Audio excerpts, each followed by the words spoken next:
Hello, hello, hello. Do we have Sam on the call? Hello, everyone. Hello, Francesco. Thank you for having me. Hello, Sam. Thank you for making the time today, and welcome to the Cybersecurity Mentoring Monday. Yeah. Finally, we managed to get you in, and we completed probably the OWASP, the OWASP chapter in the OWASP people and application security series. So this is actually going to conclude a series that started back in probably October when we started tackling the application security as an overall. But do you want to introduce yourself for the guests that probably everybody knows you, but for the guests that don't know you yet? Yeah, excellent. Okay, thank you, Francesco. I'm excited to be here. My name is Sam Stepanyan. I'm an application security architect and consultant by day. And in my spare time, I volunteer for OWASP, Open Web Application Security Project. So I'm currently one of the chapter leaders in OWASP London, which is quite a responsible thing to do. As you know, we run quite a lot of events in London for the community, which we managed to grow quite a bit, and it keeps growing, which is obviously quite good to see that there are more and more people in London interested in application security, attending our events and listen to speakers that we invite to present talks on various aspects of cybersecurity and application security. Going back to myself, originally I'm application developer, going back many years ago. Back in 2005, I moved into application security because that was kind of the birth date of PCI DSS, when everyone started getting concerned about taking credit cards online and making sure that there's security. And of course, this is when OWASP was first mentioned by Payment Card Industry Data Security Standard, when they said, okay, you must have your applications reviewed for, as a bare minimum, OWASP Top 10 vulnerabilities. And then everyone was asking, what is OWASP Top 10? So this is my journey into AppSec, and I made a transition from application development to application security, to work with developers to help them understand vulnerabilities in applications in the source code and help them understand and remediate them. So since then, I work with quite a few organizations, mainly financial sector, but I've done different industries, e-commerce, travel, again, working in various aspects such as web application firewalls, helping organizations which cannot fix their code to protect their legacy applications, and financial service organizations which do have in-house developers, and helping them to understand vulnerabilities in their code and remediate them. And I think we know, because we buddy on that field, and we know how hard it is. But introducing myself for who joins and for who doesn't know me, I'm Francesco Cipollone. I'm heading up the Cloud Security Alliance for UK and Ireland. I'm also director for NSC 42, that is a security consultancy, and I'm a consultant myself. I operate like Sam on application security of late, and cloud transformation since like forever. I'm also the host of Mentoring Monday, or Cyber Mentoring Monday podcast, where we spread the knowledge as much as we can, as Sam and the OWASP chapter does. So we're all trying to make the world a little bit more secure, one conversation at a time. So welcome, Sam, and I'm gonna start you by challenge you with, like, in 10 seconds. Can you give us a positive message about cybersecurity, since we're all doom and gloom always? Oh, do you mean the prediction, or just No. Just give us a positive message, whatever. It can be any field, anything. Well, I think the main positive message that we need to give is the fact that the industry is growing and there is a lot of interest to it, which I think is very good. Because if you look at, I don't know, 10, 15 years ago, the word was practically unknown. And I think now I'm seeing that mainly organizations and the board level executives are now paying more attention to cybersecurity.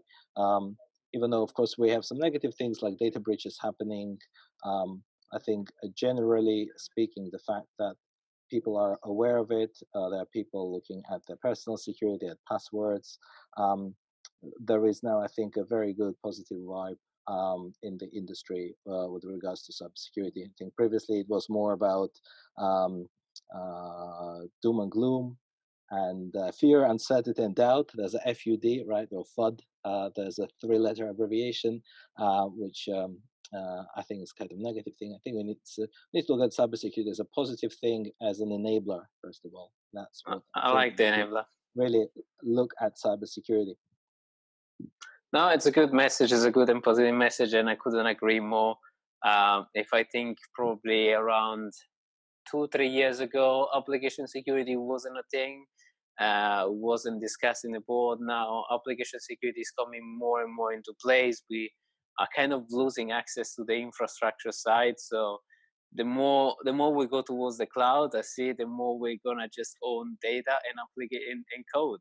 Absolutely, absolutely, I agree, because many years ago people were only focused on network security because people were only concerned about hackers and attackers breaking into their network and wreaking havoc inside. That's why everyone was only concentrated on the perimeter and protecting their perimeter. But as we know now, there is no perimeter with a cloud, and applications that you run are your perimeter, whether that's a mobile app, whether that's a web application, and there is no more a defined data center where you can build it as a fortress with only one door in on port 80 or on port 443 for someone to connect to your website and then start trading. So obviously, with the cloud, you need to really look at the applications. Of course, if you look at the breaches recently, I think I keep telling people, I don't really recall any significant data breach in the past maybe 10, 15 years, which happened because someone's network was breached because of the misconfigured firewall or something firewall related. It's always something related to the application.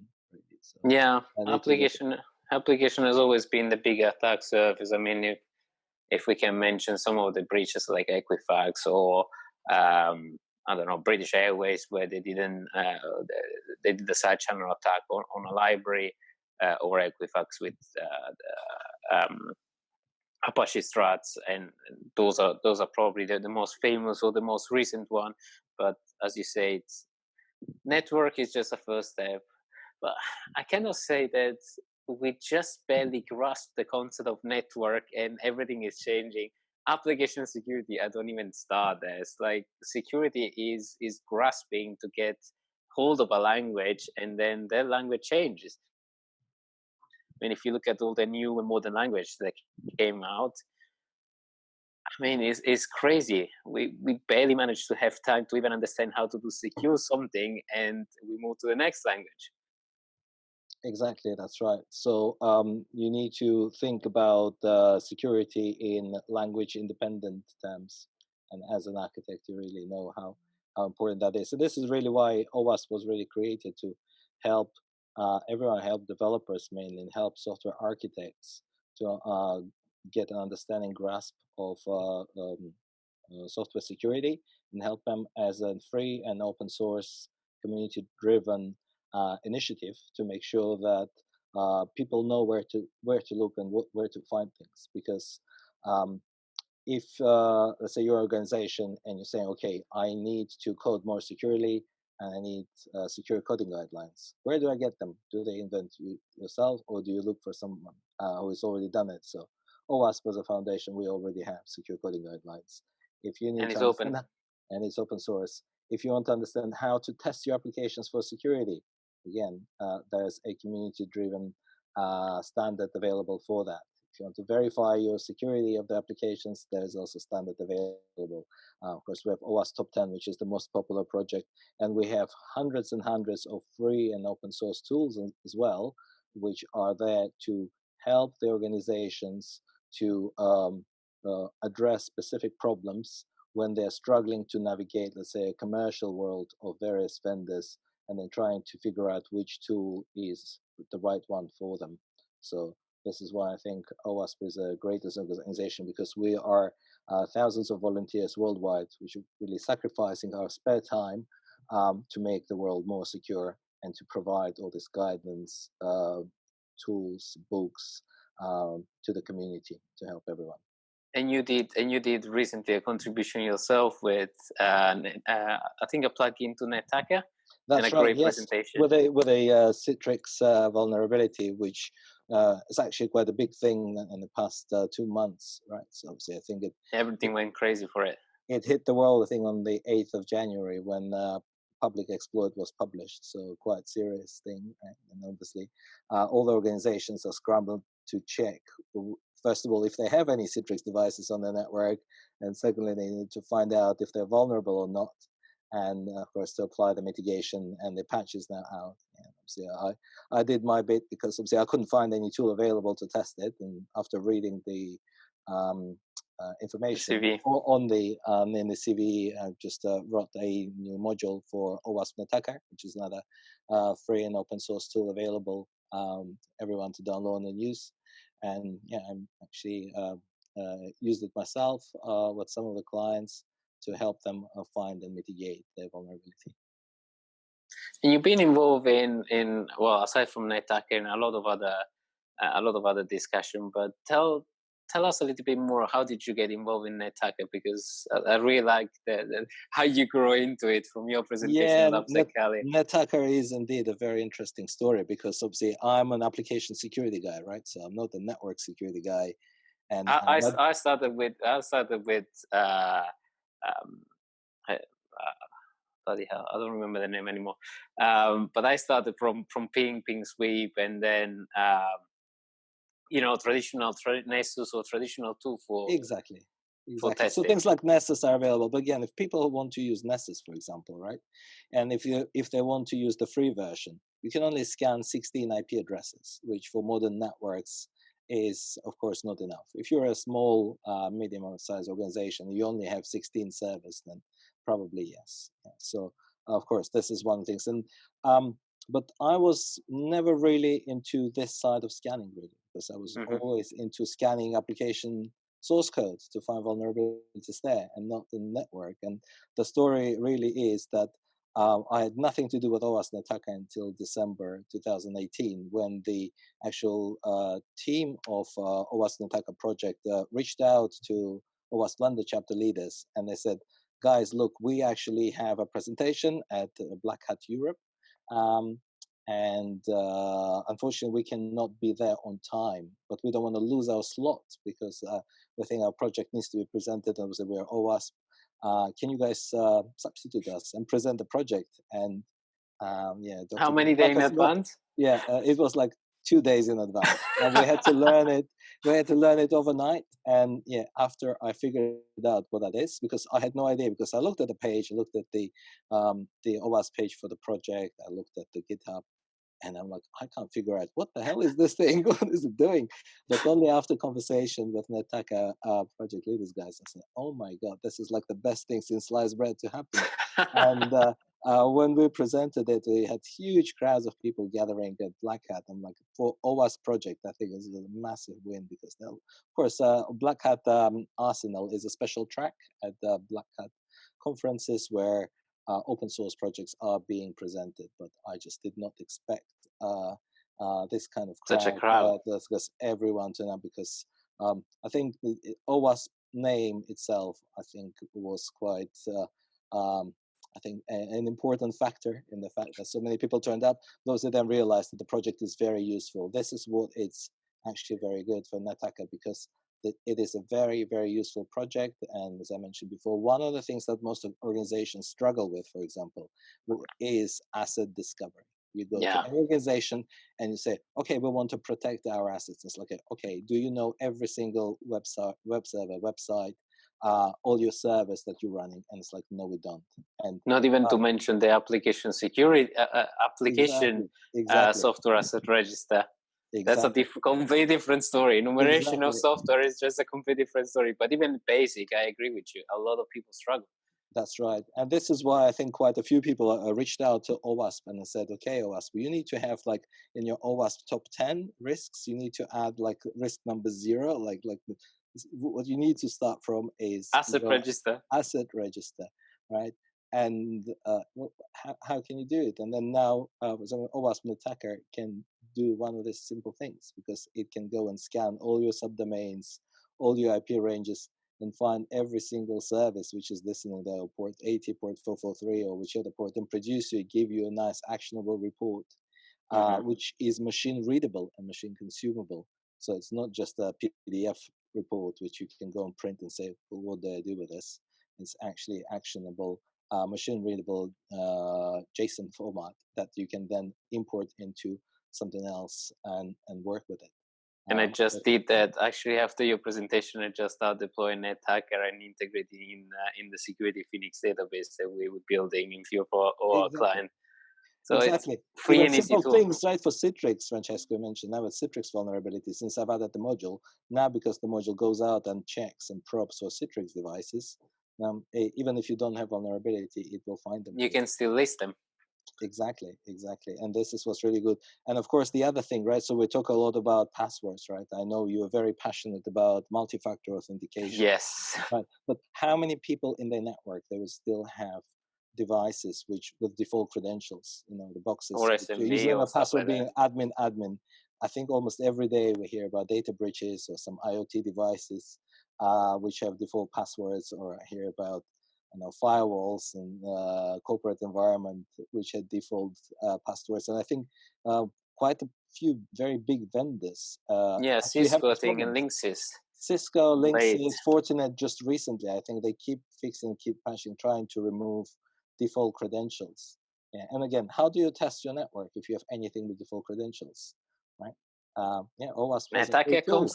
Exactly. And I repeat, because NetHacker is a lab project. It's a startup project which was originally created by just a couple of guys and then enhanced by students. So this is another very good initiative that OWASP has that probably a lot of people don't know, because we partner up with Google on an initiative which is called Google Summer of Code, or GSAUK. And the idea behind this program is that Google will actually pay students if they work on an open source project over the summer during the summer holidays. And is the Open Summit by any chance related to this? No, the Open Summit is a different thing. So Open Summit is completely, but Google Summer of Code is actually initiated by Google, and there are various organizations who produce open source tools. They participate in it, and I think OWASP has been participating in Google Summer of Code every single year, and that will be participating this year as well. There's applications. So if anyone who is listening to this podcast is a student in your student university, you're currently a student, and you would like to learn about open source tool, and you would like to contribute and work on an interesting project and get paid for it by Google over the summer, you can apply. So and put in your CV. Just, so exactly. So if you search for OWASP and Google Summer of Code, you will find out this. It's not just, of course, OWASP. There are many other organizations participating, but if you're passionate about application security and you want to enhance any OWASP tool, which is open source, then obviously that's a right initiative. And obviously this is how NetHacker was born, because there were several students who participated in Google Summer of Code, and they enhanced the project to such a degree that even though it's not officially released yet, it's still version 001 and pretty much a development project, it's still very usable. It's very usable right now with its 62 modules, which organizations can download and use completely free of charge right now. And of course, because it's open source, if you like it and you find there's something missing, you're free to contribute and enhance it. And as you say, it's step number one for any organization is knowing your asset, your attack surface, that is exactly the same thing as an attacker. And probably that's why a lot of people at Black Hat swarm into that, because like from Netcat, we didn't have any other tools. So here you go. Exactly. A nice and modular tool. Exactly. Yeah. And obviously this is quite difficulties, but then there was, I think NetHacker is quite a neat little project, which I think fills very important gap. And I think it's fantastic that the guys actually created it. So this is not the only project that I was involved personally. Of course, I also worked on OWASP Web Application Firewall Evaluation Criteria project as well as on the last OWASP Top 10 2017. And obviously we're now getting ready for the next OWASP Top 10, hopefully this year, OWASP Top 10 2020. So any sneak peek? The work is already starting. Well, the thing to understand about the OWASP Top 10 is that it is based on data. So a lot of people say, what is Top 10? How do you know it's Top 10? The way how it actually works, that the project leaders, they reach out to everyone who runs a scanner for vulnerabilities, and they ask for data. And they're saying, okay, give us your data over, let's say, past year, what vulnerabilities you've seen the most frequently. And then this data is all aggregated, analyzed, anonymized, and then the line is drawn, and then we say, okay, these are the top 10.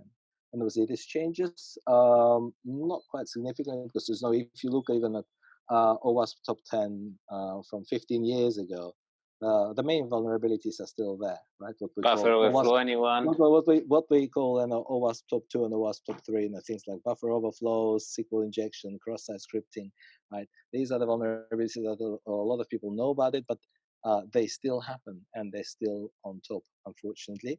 But it's the vulnerabilities which are now kind of shifting. So, for example, a lot of people noticed that in the last OWASP top 10, the cross-site request forgery, CSRF or CSAUK, as we like to call it, disappeared. So it's actually shifted to number 11. That's why it's still there, it's still important. But again, the reason for it going from OWASP top 10 is because nowadays a lot of modern frameworks, they already provide built solutions.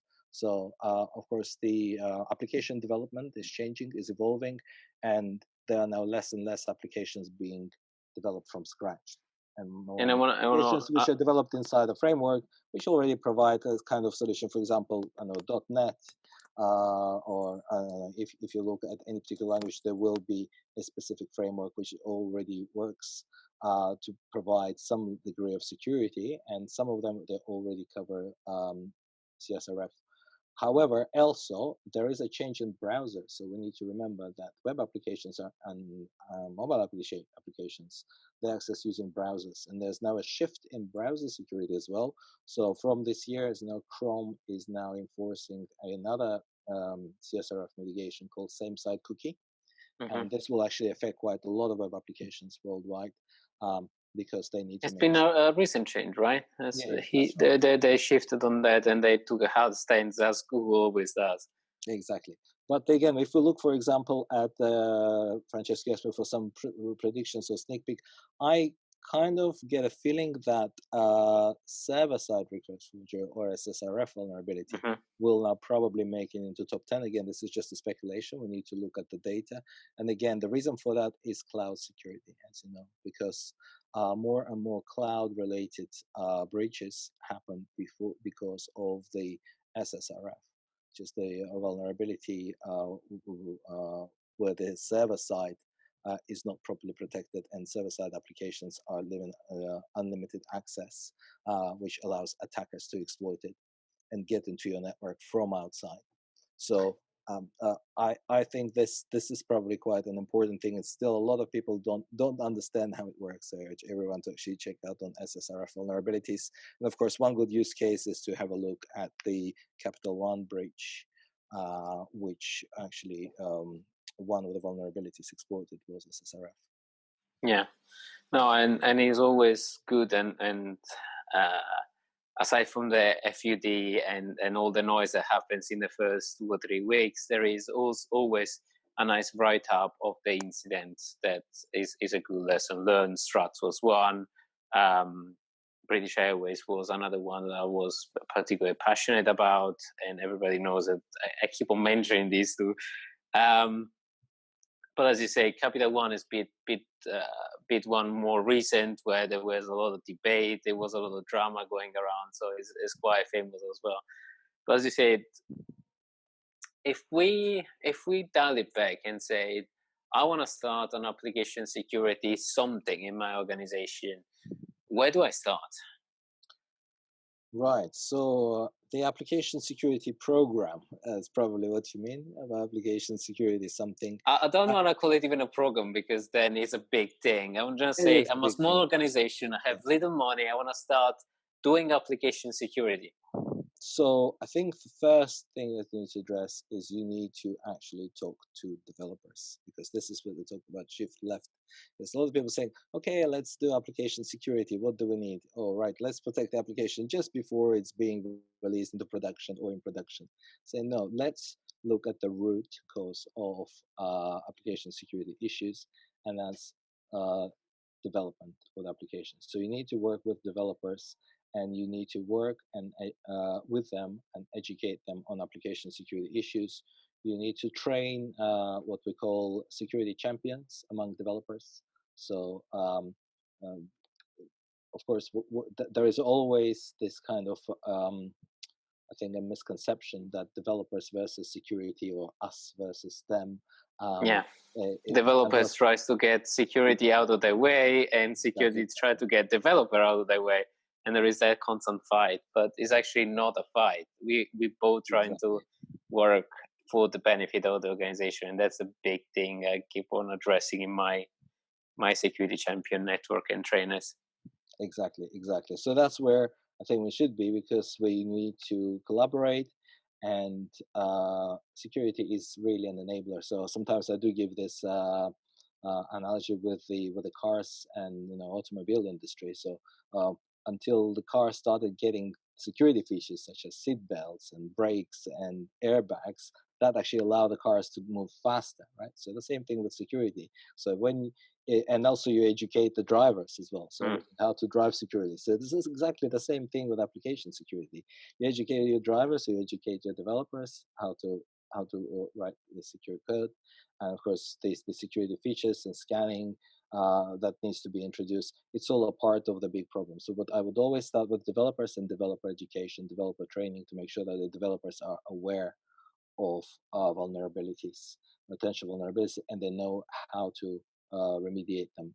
Because unfortunately, as I see today, because I attend quite a lot of developer conferences, security is still not high on the agenda. Yeah. Unfortunately. However, this is not a negative thing, because if you speak to any application developer, they all want to be secure. So this is another misconception of people saying, oh, development and security, they enemies. No, we're supposed to be friends, and we should be friends. So shall we talk more with the product owner? So one approach that I've been taking of late is having a conversation, a dumbed down conversation with the business, and trying to talk application security in really simple terms. And one term that I love is the cake factory. Yes. So when you, I think it was one of my latest presentations, but I love it so much because it explained the traceability of what you deploy in a shop, on how you compose a cake, and the ingredient that you put in the cake. And if each of these process you get rotten stuff, then the cake becomes rotten. And you need to act as a healthy inspector, and you need to know where every of these stuff comes from.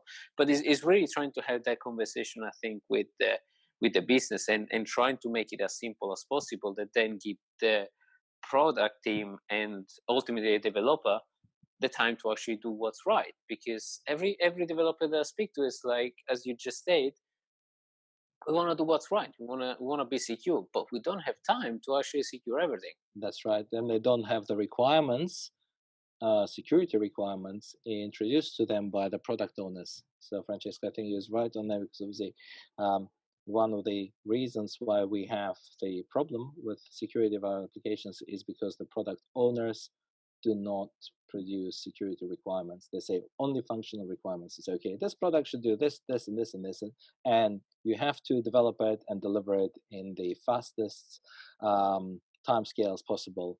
And no one is talking about security. That means that security is always an afterthought, because then they're going to start testing, penetration testing, security code scanning. They find vulnerabilities.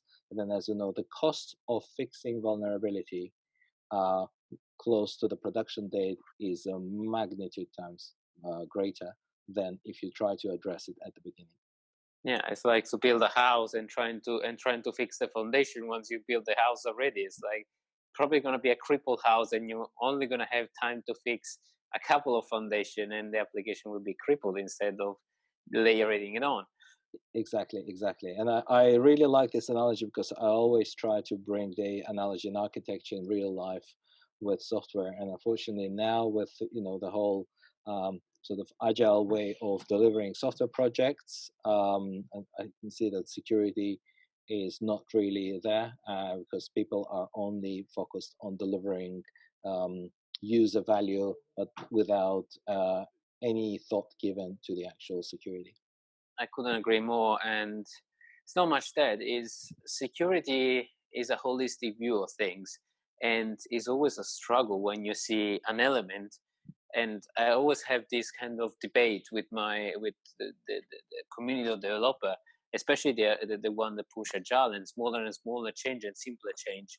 When you review the individual change, and I completely agree that having simple and smaller change make you more able to identify a problem in the code, but then you lose the vision of the holistic view. That's why threat modeling is so important, but it can only be done at a point in time. And I think last year at AppSec Cali, actually, there was a very good talk about how to do application security at the various sprint stages. So when to trigger specific things, so like secure code scanning or application security testing or infrastructure testing. And threat modeling was almost at the very end of the cycle, because you need to evaluate the application as a whole. And if you do that at the very beginning of the sprints, when the application is not even built, you don't have a leg to stand, right? Exactly. So this is why it's quite important to shift this process left and get the threat modeling done when it should be done. And again, OWASP can also help you with that. Again, so everyone listening to this, if you want to do that, if you want to start threat modeling, if you want to even start achieving this shift left mechanism, just go to Google and search for something called OWASP security stories. So if you operate an agile environment, then so you can just download the templates and OWASP security stories, which are already done for you, and you can simply import them into whichever system that you're currently using, whether that's Microsoft Azure DevOps or GitHub or Jira, whatever. So you will already have your security epics. And they are foundational, of course, but again, this will give you something to think about, because there are security stories for on authentication.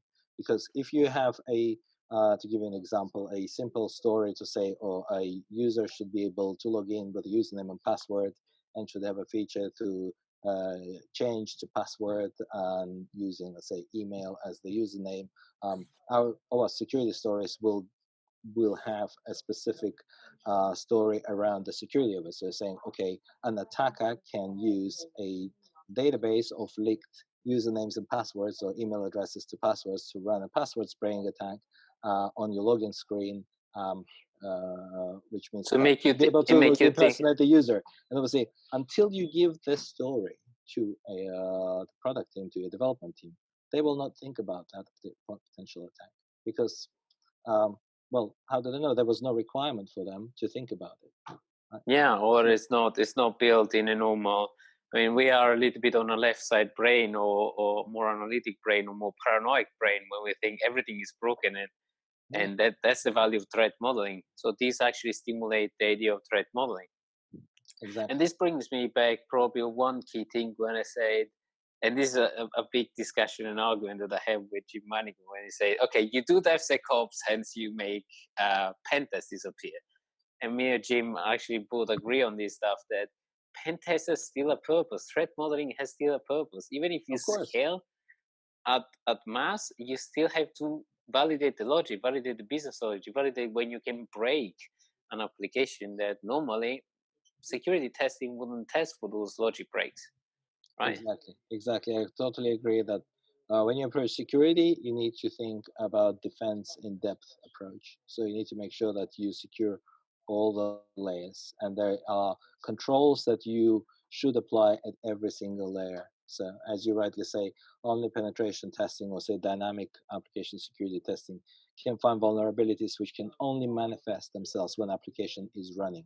If you look at SAST or Statica application security testing, yes, you can have a scanner which will analyze the code, and yes, it will find vulnerabilities that your pen test will not discover. For example, I don't know, hard-coded API secret keys, credentials,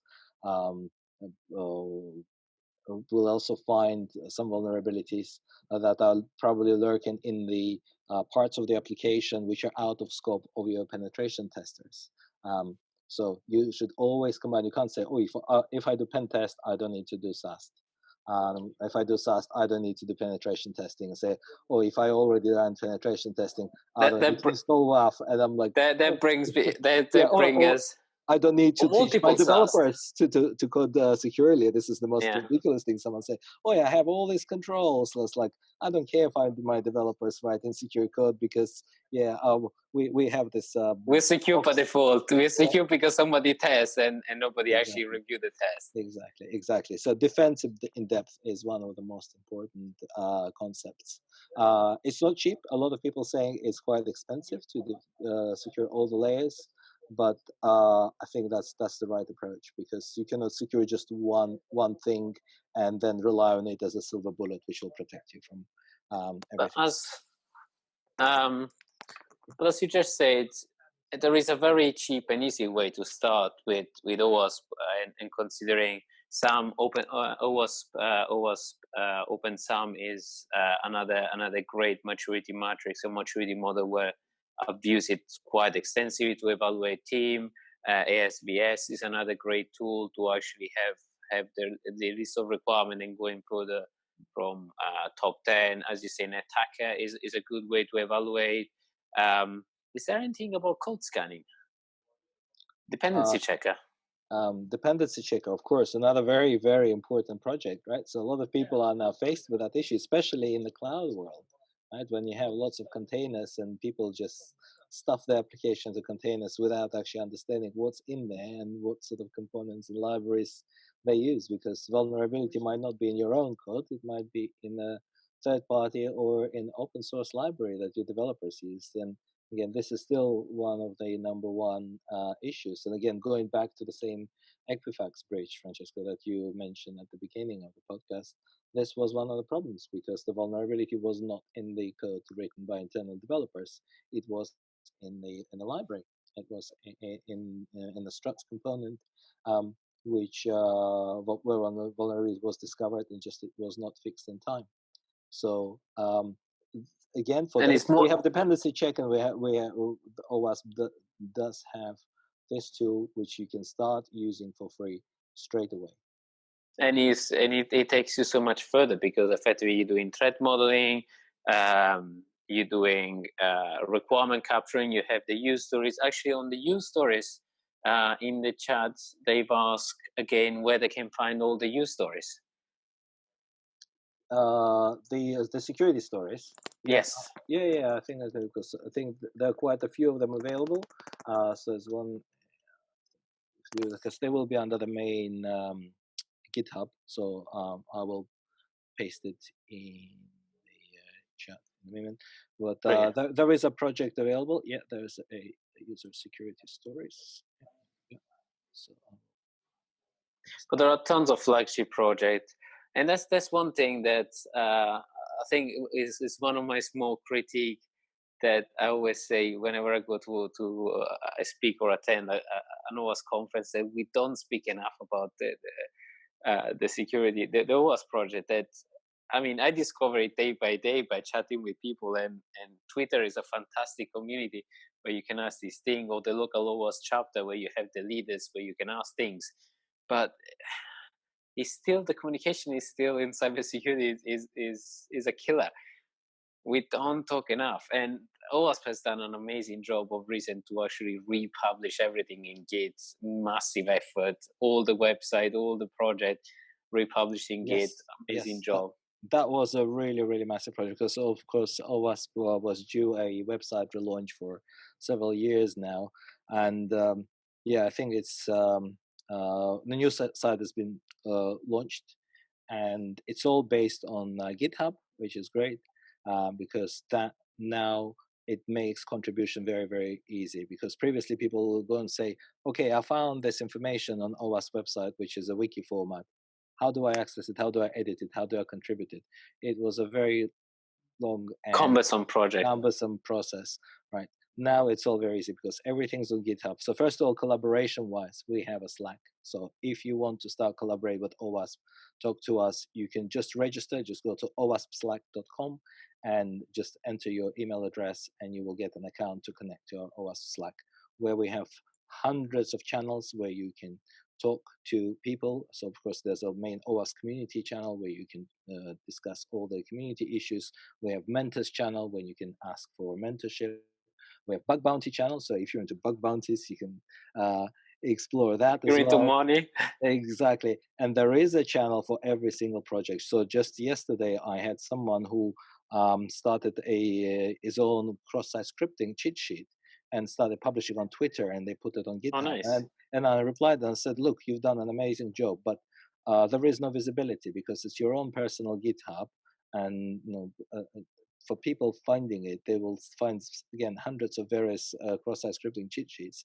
It will be a much better because your project is open source and OWASP is open source. If you contribute to the main OWASP cross-site scripting cheat sheet, which is probably #1 project in this area, and if you think that we do have some aspects of cross-site script which are out of date, because of course this was originally created almost 20 years ago, right? And obviously people as volunteers, they donate their time to do the updates, and you volunteered your time to do research and update and create your own cheat sheets. So if you merge it with OWASP, the value to the whole community, to everyone in the world, will be much greater because you will have a greater audience.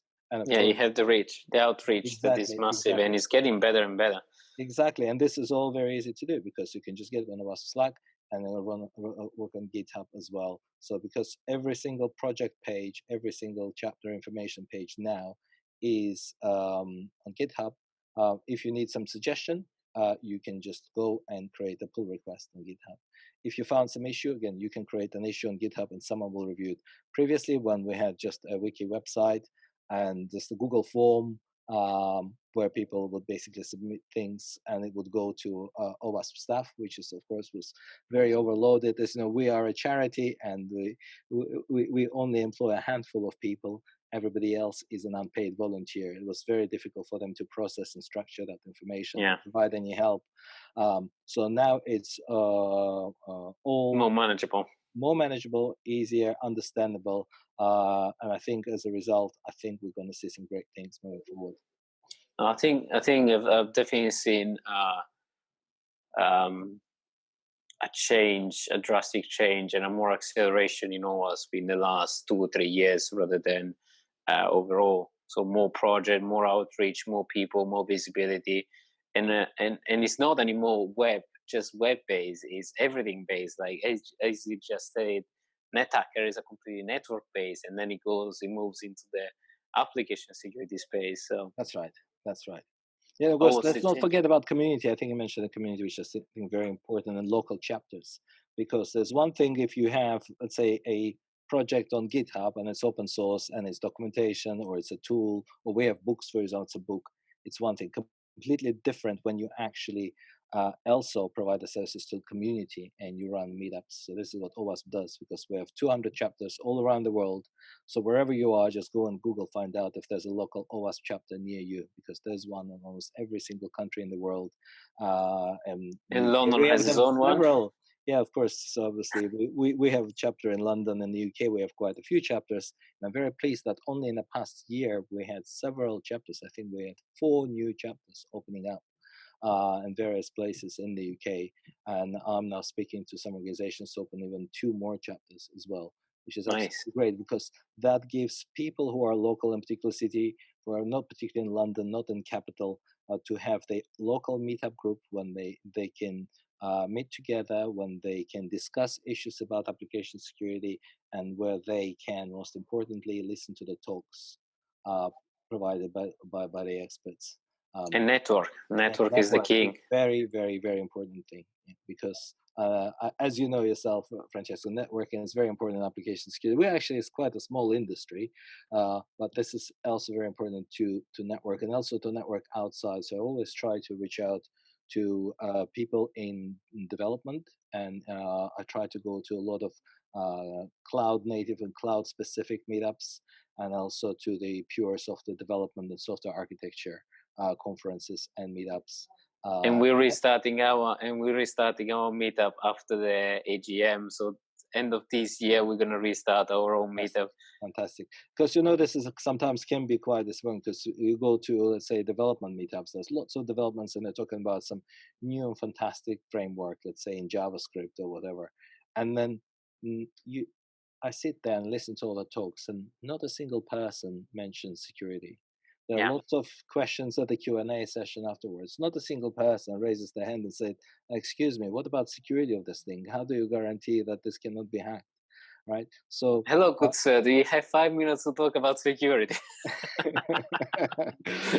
so, oh, it's true. It's true. I try as well to talk as much as I can to non-security conference, because we end up in a lot of conference. We end up security talking to security, mourning about security, and I try to commit at least to 2 or 3 conference per year, at least that is completely non-security, and speak about security to people that are non-security people. And exactly the opposite, right? So if there are any people in application development or the pure developers who are watching this podcast, I urge you to actually start attending security meetups, hacker meetups, right? So this is where you get to understand and learn about vulnerabilities and about how security people approach this, about threat modeling, because these kind of talks, these kind of events, and of course networking with security professionals will drive a big value.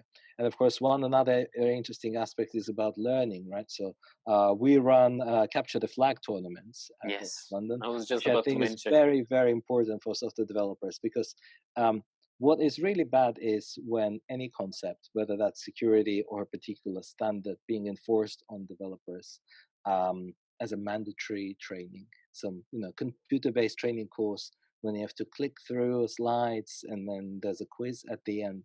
How many people actually understand this is exactly, because if security is delivered to developers as a mandatory thing, they will not be engaged. Okay, so the right way of engaging developers, and probably engaging everyone, is by gamifying. So when people play games, they learn. And when they compete? Exactly. So at OWASP, we even started from non-computer games at all. So we have board games. We have OWASP Cornucopia and OWASP others, which are threat modeling games, which I think every single development team should have a deck and play in the kitchen during their lunch breaks or during their coffee breaks, and remind themselves. Or escalation of privilege card game. That's another great one. Exactly. So these are available, and obviously they're off computer. And of course, on the computer, we have several projects, such as OWASP Juice Shop, which is absolutely fantastic, intentionally vulnerable web application with the Capture the Flag tournament mode, which you can use to play with developers.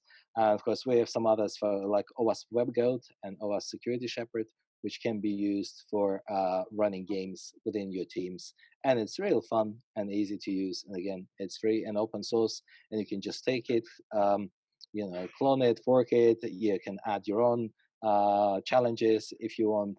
It's all there. It's available. So that is there. Which I think is very, very important for the companies. And you can use Zap.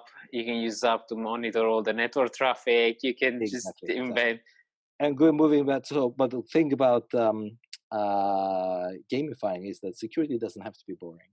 It's engaging. It's actually fascinating. This is why people who move into security, they find the whole world of AppSec absolutely fascinating, because you learn something new every single day. There's a new attack method. There's a new hacking group. There's new vulnerability. There's a new breach every single day. You never get bored or tired. Exactly. Well, tired more of. You never get bored. Tiring, yes, that's a separate problem about talking about mental health and burnout. But you never get bored. That's for sure. And of course, since you mentioned Zap, Francesco, I did really want to mention Zap, because of course, a lot of organizations, they're like, "Oh, pen testing is really expensive." It's like, it's like, come on, you can download and use OWASP Zap, which is absolutely free and open source project, and you can run it against your applications in UAT, in production. All that Zap needs is a URL. If you're building microservices, if you're building APIs, again, Zap it can be used for API testing as well. There's a great tutorial on how you can use it. or API testing. There's tons and tons of materials available, and it's absolutely free and open source web application pen testing tool that anyone can use. Yeah. Yeah, And no, it's very simple to write your own extensions. If you use it and you find something is missing because it's open source, it's pretty easy for you to go and write your own plugin and add the functionality that you think is missing. And again, if you contribute it back to the OWASP main GitHub, that means everybody else, all the hundreds of thousands of organizations worldwide to use this tool, they will benefit from your contribution. And Ivano was just mentioning that pen test is expensive, but it's still a check in the box, and it's still people want to do it. And I have to say yes, because a lot of standards actually mandate pen testing once per year for compliance. And we shall remember, all the listening, that compliance is not security, and whatever we just said is absolutely our opinion, doesn't represent anyone of our organization. But anyway, it is still needed. It still validates, and I think you can achieve security in a much cheaper way with OWASP and with all the free and amazing tool that all the contributor can do. Pen tests still have value, but you shouldn't rely as the only element of security. And as we are reaching probably the last 10 minutes of the podcast, and we can probably go on and on and on. I want to ask Sam a couple of things. So one is, if you remember a good story, a positive story, or a horror story in application security that you can mention, anonymizing it as much as you can. Oh, I know way too many horror stories to mention. One that is particularly interesting or striking, or... Oh my God. So I will mention one which is quite a scary one because it's related to the government. And this was about a... again, spoiler, is only our opinion. With that, don't represent anything that we experience. But this is again going back into the training developers to understand security, because what happened is a developer had to solve a particular challenge, and they didn't know how to solve it. So they Googled for it, and they found the solution on Stack Overflow. Little they knew that the Stack Overflow was riddled with a vulnerability, and that solution was copy-pasted into a highly critical and very important application. And yeah, it's a good thing that we were there to scan it, to find it, and discover it. Otherwise, the product owner could have pushed it to go into production, potentially exposing a lot of sensitive data. But these things do happen, unfortunately. So this is a bit of a horror story, really, to tell. But things like that, they do happen. And a positive story? Yeah, no. Well, a still positive story. When you had a developer that they came to you and say they want to learn more about security, or that's true. Yeah.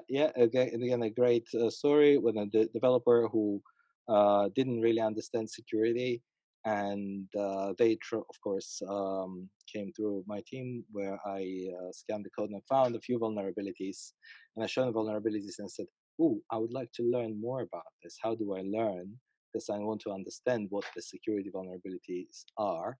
And then I pointed to the various sources. Of course, one of the sources that we have in OWASP is something called OWASP SKF, or Security Knowledge Framework, which is essentially like a wiki which pre-made content about various application security vulnerabilities and how to remediate them in various programming languages.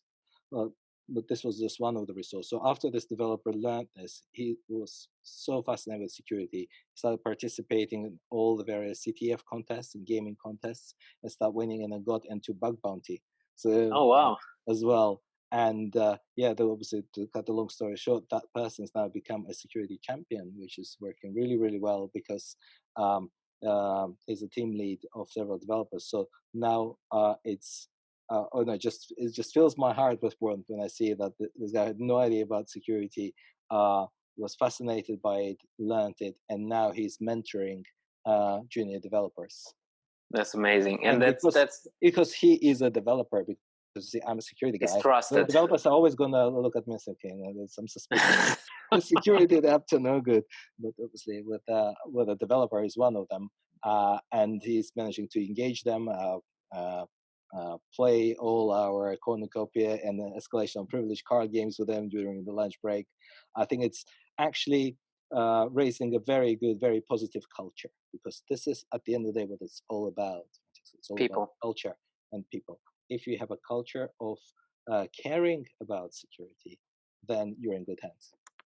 Yeah, no, I completely agree. And we were having a conversation with Kevin Finler, that is going to be our next guest, about exactly this, that ultimately, if you boil it down, security is just about people. It's just about getting things right and making people excited, not just security people, not just business people, but everybody in the organization, so they really understand, but they get excited by it.